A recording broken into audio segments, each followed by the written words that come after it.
welcome to episode 6 of the Magic Circle podcast. I'm joined with Amani today. Would you like to introduce yourself? Hello, I'm Amani. I'm a current BPP student. I'm just waiting to graduate my LPC LLM, and I've sort of focused that in corporate law. At the moment, I'm paralegaling in local government, just my local government office. And in my spare time, I'm kind of doing what you're doing, trying to find something interesting to do in the lockdown, but I'm doing true crime videos on YouTube. Yes, so could you give me a brief history about yourself and how you got to the point where you're at today? I've just kind of been winging it. I mean, there's no real structure here. I just go with the flow, and then see where that takes me, and I've ended up here. So I don't know if that's a good thing or not. So I think with me, I only really did law at uni because we had law as an option at A level at my college. And I did quite well in that, and it was quite interesting as well. Like, I never thought like that was a thing. So how did you get into doing law and doing the LPC and stuff like that? Well, they actually didn't do a law option at my college, so that wasn't something I could have chosen. But I think even if there was, I wasn't into law at that point when I was choosing my options for what to do at college. I actually, when I was at school, I always excelled at sort of literary subjects. I wasn't good at maths and science and stuff like that. Oh, no. I found those really struggling. Yeah. Like, my mind sees numbers and that's it. I'm out. Yeah. I hear that. So when I went to college, I was sort of picking those subjects that I enjoyed and that I thought I would do well in. So I picked English literature, I picked philosophy, I picked history, and then for my AS, I picked for my fourth module just something that I thought would give me a bit of a break from the other ones. So I picked an art module just because I thought that would be nice to relax. I obviously dropped that module when I went into my second year and just stayed with the more literary subjects. But so at that point, I didn't really know what I wanted to do at university. I knew that I wanted to go, but I didn't really know what I wanted to study or what I wanted to do with my life, really. There was one thing, and obviously, I do a true crime sort of YouTube now, and I have always had that interest in my life. I've always been really interested in sort of true crime and criminal psychology and stuff like that. So for a while, I did think that I was going to go onto a criminology course at university. Okay. And that's actually what I applied for when I applied for university. I applied for criminology subjects. So I applied for Durham. I can't even remember which ones I applied for. I just know Durham because that was like the top one that I applied for. And Durham's a Russell group as well, isn't it? Yeah, it's a really good uni. So I applied for criminology at Durham, and all my other ones were criminology as well. And then when it got to results day, I was looking at my offers and I was like, okay, so the one I would want would be Durham out of all of them. The other ones were just sort of fillers. I was kind of one of those persons, I was just kind of set on that one uni. I didn't really care about the rest. Yeah. So I was looking and I was like sat there looking at my UCAS page and I was like, so Durham? So like, where am I going from here? What are we doing? Yeah. And I live in South London. Obviously, Durham is right up in like near Newcastle. Yeah. And one of the reasons that myself and my family wanted me to go to Durham is because I have family that lecture at Durham and I have family that live in Newcastle. So it wouldn't, even though it's so far away, it wouldn't necessarily have felt so far away because I have family there. Like a home away from a home kind of thing. Yeah, definitely. And I think my family that lived up there were also kind of pushing it onto me and my family down here as being like, yeah, it's a great uni, we're up here, we'll support her.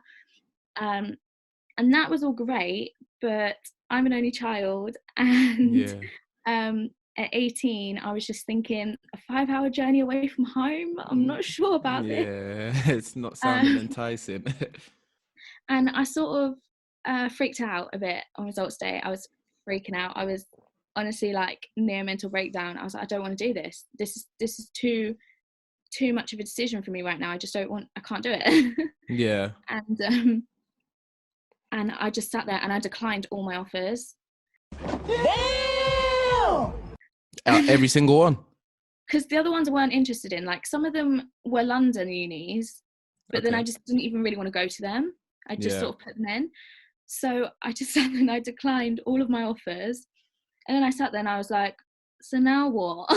Yeah, like where am What I am I going from doing here? now? Yeah. And I can't remember how I got. Well, my mum was freaking out. She was ringing up UCAS and she was like, "My daughter's just declined all her offers. What the hell are we supposed to do?"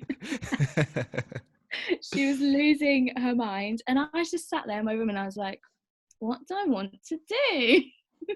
Mm, And I can't remember how I came to the decision, but I ended up thinking, okay, put myself in clearing. Let's see who's taking just like on the day offers, hmm. and who's closer to home. We're gonna sort of look closer to home, not that far Yeah. away, and somewhere where I would be able to go. And if I wanted to come back at the weekend, it wouldn't be such a big deal. It won't be a hassle, yeah. Yeah, exactly. And I don't know how I ended up changing from a criminology course to a law course, because I ended up doing an undergraduate degree in law, but I Hmm. can't remember why that decision was made or how. I think potentially it may have been something to do with the university that I ended up going to maybe didn't do a criminology course. Okay. And the closest thing that they did was law. So I think I just went for that. I'm not exactly sure. Um, And what university did you go to? I ended up going to Oxford Brookes, Okay. which isn't Russell Group, and it's quite average, to be honest. It's not sort of regarded well in terms of law students that go there. So I probably did myself a big disadvantage there. Mm, But I think for my well-being, it was a lot better, because in the first year I did end up going home every weekend. really? Um, and it's not until second year I really started to settle in and sort of stay there the whole semester. Okay. So I think if I was in Durham, I really would have struggled. And I don't know if, I mean, I could have potentially even dropped out. That's how Yeah. much I was missing home. So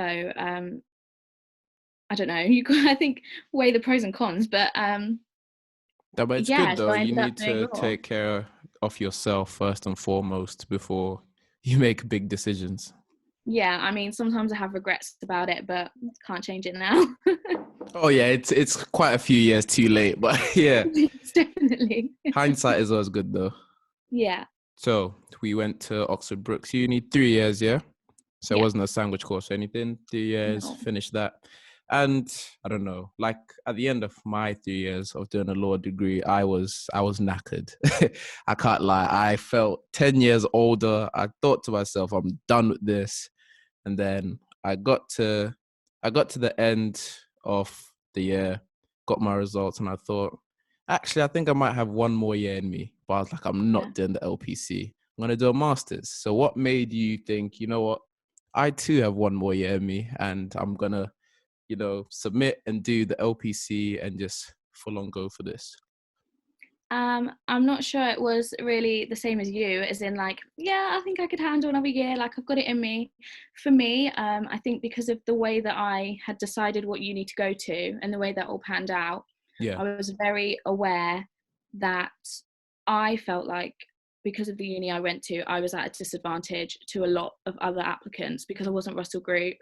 Hmm. Um, my uni wasn't particularly regarded well. I mean, if you search, just do like a general search on Google about training contract, and I went to a non-Russell Group, or I went to particularly Oxford Brookes, on the forums there are not nice things Yeah. about your prospects. So I was really sort of hyper aware about that, and I was really concerned. I did well in my undergraduate. I got a 2-1, Yeah. and I got that despite, in my third year I had a suspected brain injury, and Okay. I did all my final exams while I was under sort of hospital supervision for that. So Okay. I'm, I'm quite surprised that I even graduated at all. But Yeah. Well done to you though. Like thank you. not many people Thanks. can say that. Well, yeah, Yeah. thank you. But I kind of came out and I was like, right, I know a few people who have gone to better universities than me, and they have training contract offers already lined up. Hmm. They're being sponsored to do their LPC, and like they're set to go. And Yeah. I was sort of thinking, what can I do to make myself look better as an applicant? Mhm. Um, because my university might give off maybe some bad vibes. I'm not I mean, I don't know how they mark things, but from like online forums it just wasn't looking good, and it Yeah. wasn't giving me much confidence. So Okay. I just thought, okay, I think I need to start looking into, maybe if I do the LPC independently, then my application might look more enticing, because then they don't have to spend as much money on me. I was looking into alternatives, and I found that BPP did the LPC LLM, which is obviously harder because it's a combined course. But what happens is, if you take that course, the government gives you about 10.5 grand towards your Okay, course fees. that's a huge subsidy, like, towards your fees. Huge. So you only have to fund about 5.5 yourself, which is significant amount less, and that is a lot more achievable than 16 grand. Can say that again. Exactly. So Yeah. in the end, I just thought, like, let's do it. What's the downfall, really? I gain a bit more education. Okay, maybe I don't get a training contract offer straight away. Okay, I mean, I'm assuming that in my life at some point I will get one, I hope. So I don't think it will have ever been a waste of money or a waste of my time. So you see, this is always interested in me. It's been of high interest for me, considering and concerning law students, because a lot of them are just kind of drilled and indoctrinated with, you've got two avenues. You're going to be a barrister and you're going to do the BPTC, or you're going to be a solicitor and you're going to do the LPC. From there on, you're going to have to get into an INS, or you're going to have to, get a training contract. And it's like, it's so regimented in this. You're going to have to do this, past this stage, and this is going to be your career. Yeah. And what is the motivating factor behind you wanting to get a training contract and be a solicitor? Because at the end of the day, if your motivation is not, self-inspired, and it's, oh, I just want to get a training contract because Debbie from across the hall got a training contract, like, what's inspired you to want to be a solicitor? So for me, obviously I've just told that story about how I didn't actually mean to go into a law degree to begin with. But once I was in it, it was something that I did actually enjoy. I've always sort of, I guess maybe I've always had the sort of personality that people would associate with a lawyer, because even when I was in high school, my teachers would call me like legally brunette and stuff. And like my school friends would call me legally brunette, and I didn't want to be a lawyer then.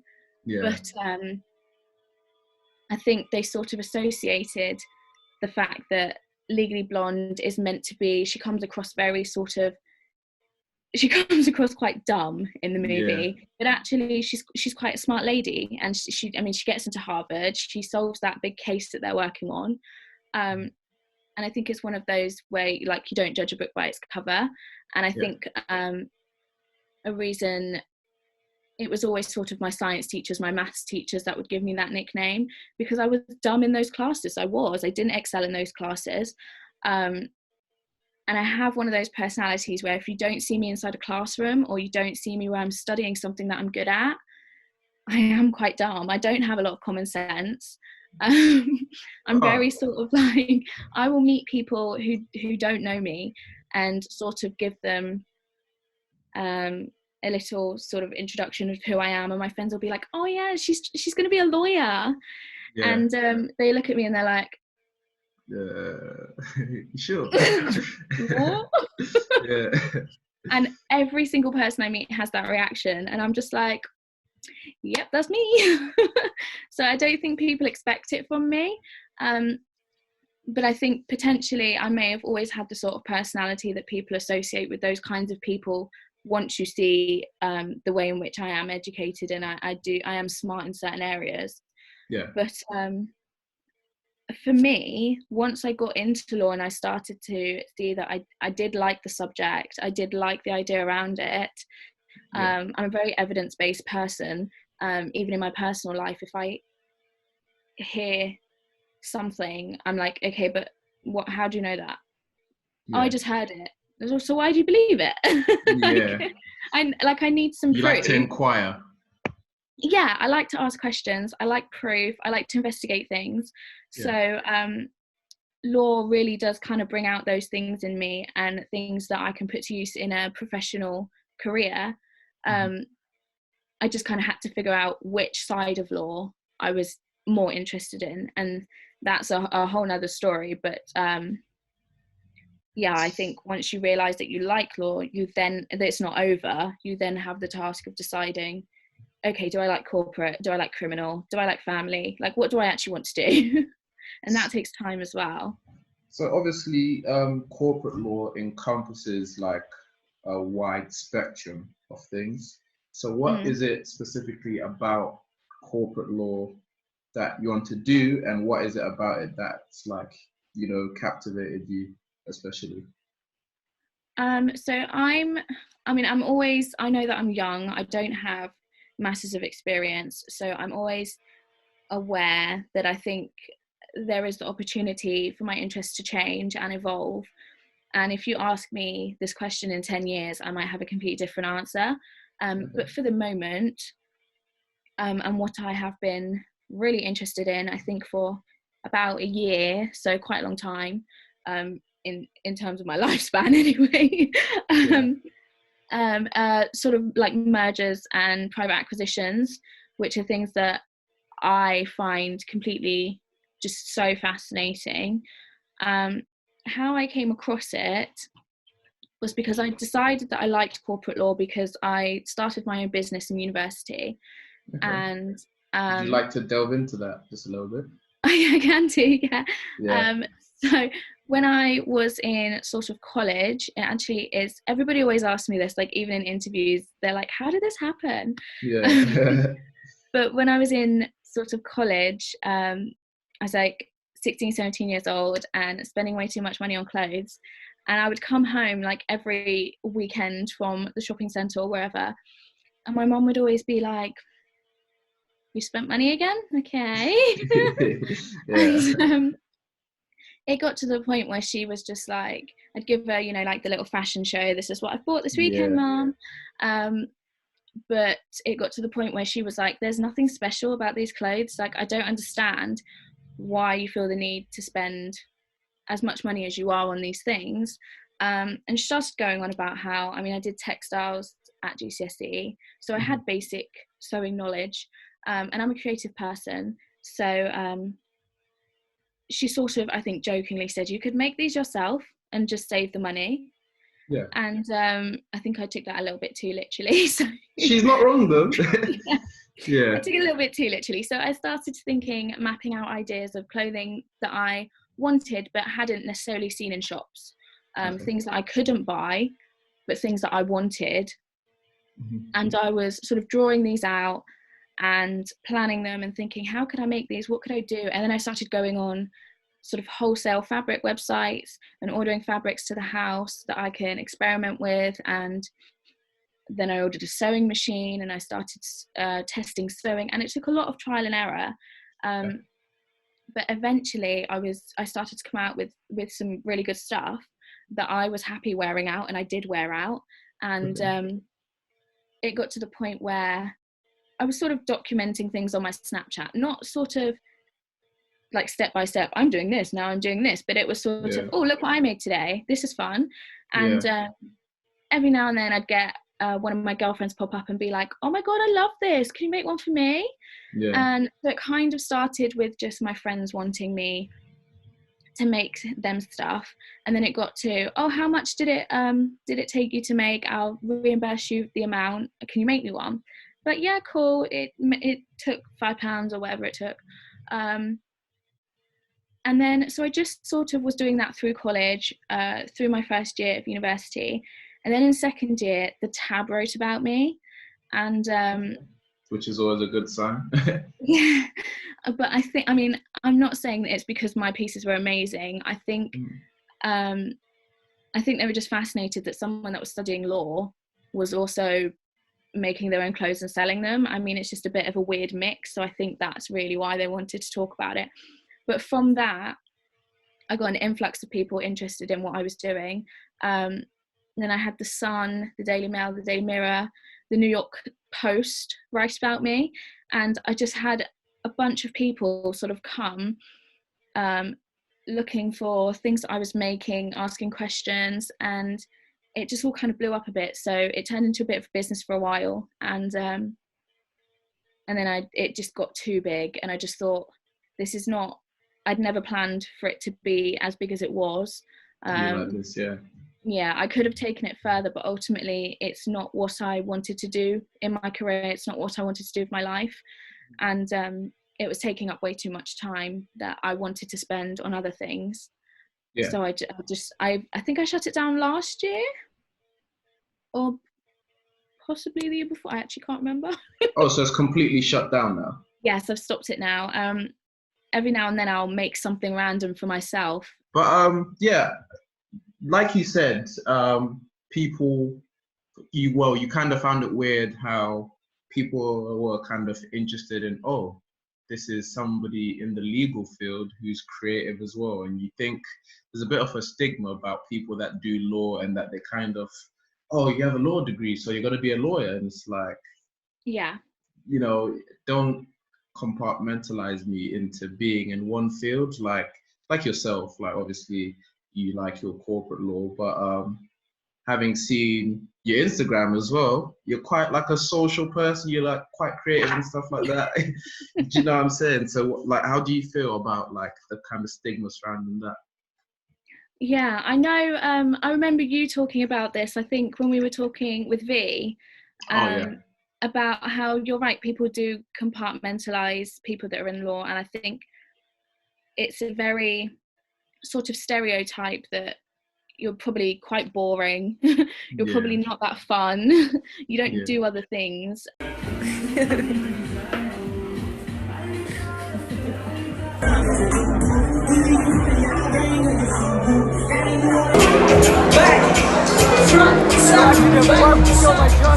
And that's completely untrue. From, for example, me, and from you and other people that I've sort of connected with on LinkedIn, everyone seems to have a bit of a side hustle or a side hobby. And I think it's really interesting to see that people's creative sides come out, and to see what people are interested in other than law, because I think it's really important to have a personality aside from what your career is, because you can't be entirely work all the time. I mean, I'm sure your employer would love you to be, but it's just not realistic. You need a break, you need an outlet, and you need to have other interests and have other ways to enjoy yourself. No, definitely. And I guess, well, for me, my way is through stuff like this, podcasting and music. So what is your outlet aside from, well, now that I say that, the true crime videos? Well, I flip-flop, so I get bored quite easily. I'll take on a bit of a side hobby, and then I'll be like, okay, I feel like I've completed this now. And now I'm bored again. So, time to move on. My most recent side hobby, I think is the best way to put it, is this true crime sort of series that I'm doing on YouTube, which I'm just totally doing it just for myself. I mean, I really don't care about who's watching or how many views I get, but it's something that I love doing. It's I think it's just under my name. I think it's just Amani Mary. And it's just something that I find fun. I mean, from our chat, I'm sure you'll be able to see that I am interested in criminal psychology, and I have been for a long time. So this is something maybe that's been brewing for a while inside of me, that I've wanted to sort of be able to compile commentary on different cases, talk about the facts, talk about what I might feel about them, and put them out there for people to look at if they so wish. And I guess without us knowing, you might be a bit like me. Like when I was younger, when I'd gone to some of the crime channels and I'd see like Final 24 or something like that, I'd be like glued to the television, like, oh my gosh, like Ted Bundy, or like all this Wayne Gacy, all this kind of stuff. I'd be like, yeah, I need to know like what happened. And it's like, I think I was watching one of the episodes. I think, wasn't your first episode on Ted Bundy? Yeah. Like, what did you like get from that episode? So talk me through like what you talked about and what other viewers can expect to see from your content. Okay, so I chose Ted Bundy as my first video because I think he's one of my favourite people to sort of psychoanalyze and look at what he was doing, why he did it. And the good thing about that case is while he was on death row, he did speak to people and he admitted to everything he did, and he sort of told people why as well. So it's really educational because we know what's happened. It's not so speculative as some of these cases are. And I have covered some cases where I've had sort of trolly comments, and people are really angry because I've come up with a different theory as to what I think might have happened. And I think like these are speculative cases, nobody knows. So yeah, no one really knows the definitive there's no shoot. point arguing. We all come to different conclusions, and we all have the same facts, and if you come to a different conclusion than me, that's absolutely fine. But the good thing with Ted Bundy is we know what's happened, so nothing speculative. We know each and every step of what he did, how he did it. We know where all the bodies were. We know what he did with them after, which is just gross, but we do. So I chose my first episode to be about that. It's my longest one to date, I think. I mean, I've only done 3, but it's the longest one. I think it's about 45 minutes. And to be honest, it's a lot less chatty than some of them that I've done. I basically just sit there and take you through an account of what he did when he started. I talk about his childhood a little bit, because he had a bit of a funny relationship with his stepfather and his mum. But aside from that, then we jump to his college days and his first girlfriend when they broke up, and how that kind of affected him a little bit, because it's speculated that might have sort of sparked that kind of rage that he had inside. To just specifically kill women kind of thing. Yeah, it's very odd. It's really strange, but he had a lot of problems with his mother as well. So that could also come into it. I mean, we don't exactly know what started it. Ted himself has said that it wasn't anything to do with the breakup, but I mean, some people can be in denial about how things affect them. So we're not entirely sure about that, but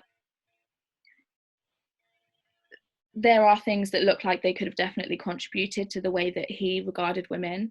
And so once I've looked at his breakup in college, I then go to straight to the murders and sort of go through one by one in sort of chronological order, who the victims were, what happened on the night and at the time that they died, maybe how he lured them, maybe how he gained their trust, because that was a big sort of tactic for him.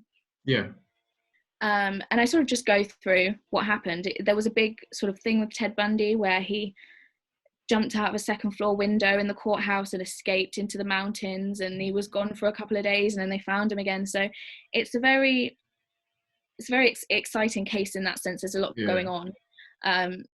So I didn't really want to give too much of my own sort of thoughts about it because it's so long when I'm literally just giving you the facts, that video. But the other ones are I give a bit more of my thoughts and you see a bit more of my personality, and I'm going to try and put my personality into it a bit more. I'm just sort of seeing what it's like to be behind the camera and get used to it a little bit more. But hopefully I'll sort of get into the swing of things soon, and I'll get a much more relaxed sort of persona across in my videos. And I guess one of the last things I wanted to ask you is, what are your, I was going to say top 5, I'm going to say your top 3 unsolved murder mysteries of all time. Unsolved. I made sure to say unsolved. Unsolved. Yeah. I think so how Let's many go you from say? 3 to 1. Yeah, from 3 to 1. From 3 to 1. I think I know what my 1 and 2 is. I'm trying to think about what my 3 is. What could be? Yeah. Okay. So I think for my 3, I can't remember the name of the family actually off the top of my head, but there is this case, and I watch a lot of BuzzFeed Unsolved. Oh yeah. I'm not a big fan of BuzzFeed, but I love Unsolved because I love the two guys on it, and I think they're really funny. Yeah. But, they covered this case about this family that one day just up and moved all their stuff, packed all their stuff into a car, left their area, and they had planned to move into sort of like, you know, people do those like storage cabin houses. Yeah. So they planned to move into one of those, like in the middle of the woods. Okay. So they packed everything in the car, packed their dog. I think they had a kid, packed their kid in the car. You just packed him in. Yeah, like it was so in. strange. Yeah. And they just drove to this forest, and the police ended up finding their car empty, unlocked. Dog was inside. Like, this was a couple of days later, so dog was like near death. Dog has survived, don't worry. But, gosh, yeah. Yeah, and no trace of the family, and they have no idea what happened to them. They never found them. They never found their bodies.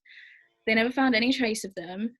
Yeah. They never found sort of any tire tracks of other cars. They just have no idea what happened to this family, and it's so strange.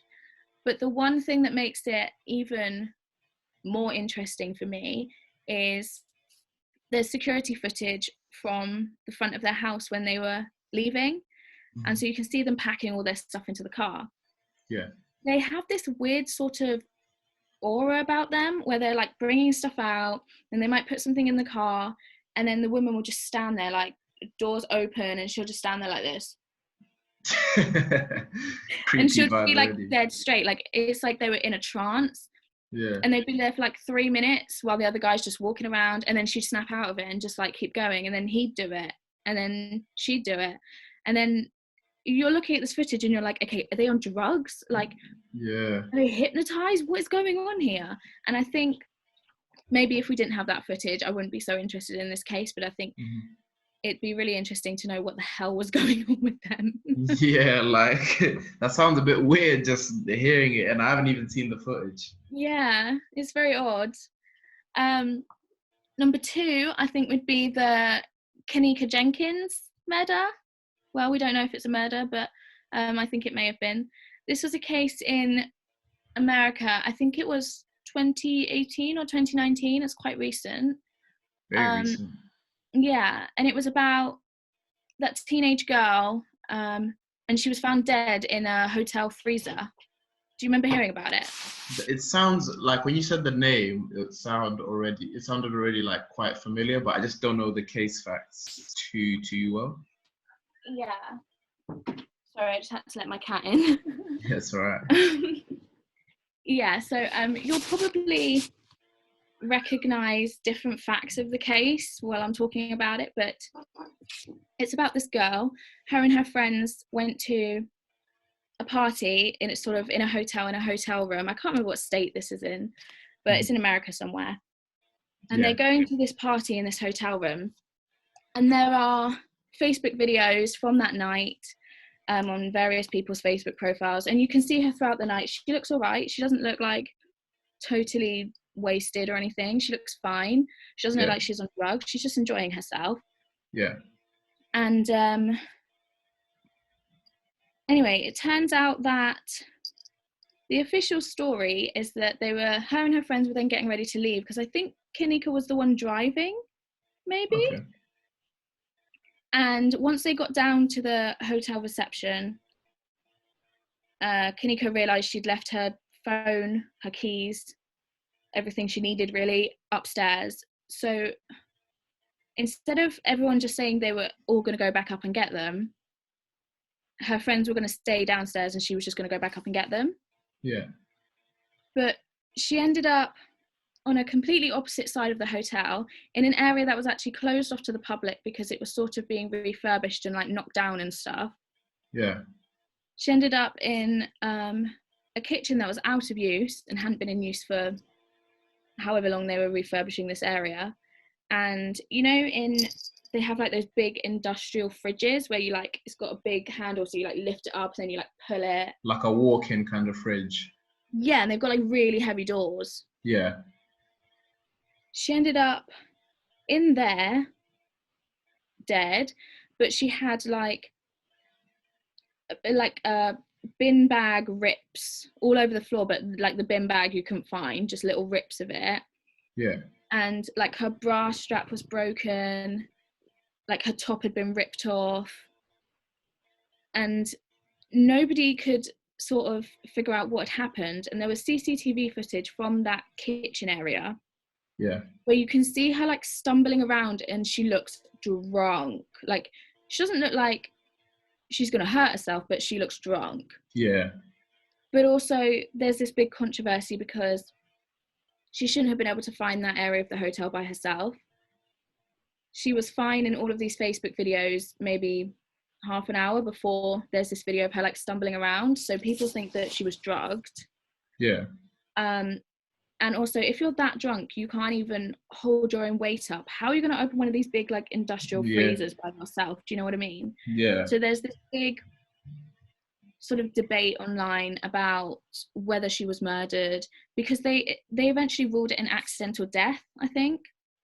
So they ruled it that she had just stumbled in there, like gone to sleep, thinking she was maybe somewhere to sleep, and just died. Just kind of froze to death kind of thing. Yeah, but that just doesn't make any sense to me. Yeah. There's obviously a lot more to it, but that's the basics for that one. Okay. So I think it's unsolved. It's officially like solved, but I think that one's unsolved. Mm-hmm. And my number one would be the Kendrick Johnson one that I've already done the video on.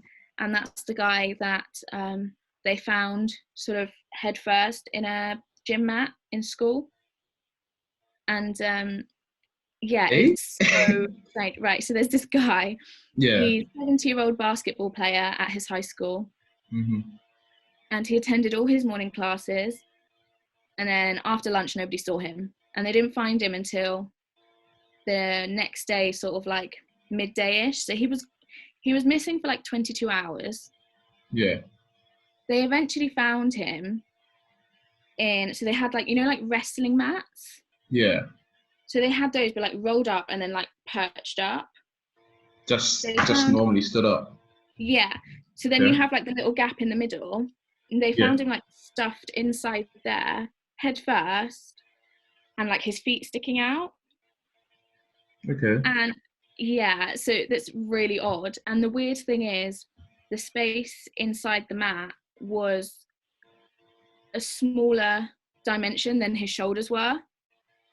So he must have been like crushed in there. This is the thing. So police's official story that they determined was that he fell in there because he was trying to reach something inside. I know. Right. And the one thing that just troubles me about this is his shoulders were wider than the gap, so you can't just fall. Yeah, you'd be stuck before you even fell through. Yeah, you just kind of bash, and then like it's just not possible. You can't fit somewhere that's smaller than your own shoulders. Yeah. So that one angers me a lot, because there's a lot that the victim's family did wrong as well, which made them look bad in the public eye. Just the way that they were trying to get it solved, nothing kind of sketchy surrounding the murder. Foul play kind of thing. Yeah, nothing to do with that. Just the way that they really wanted this case solved. Some of their tactics to try and get it solved kind of backfired on them.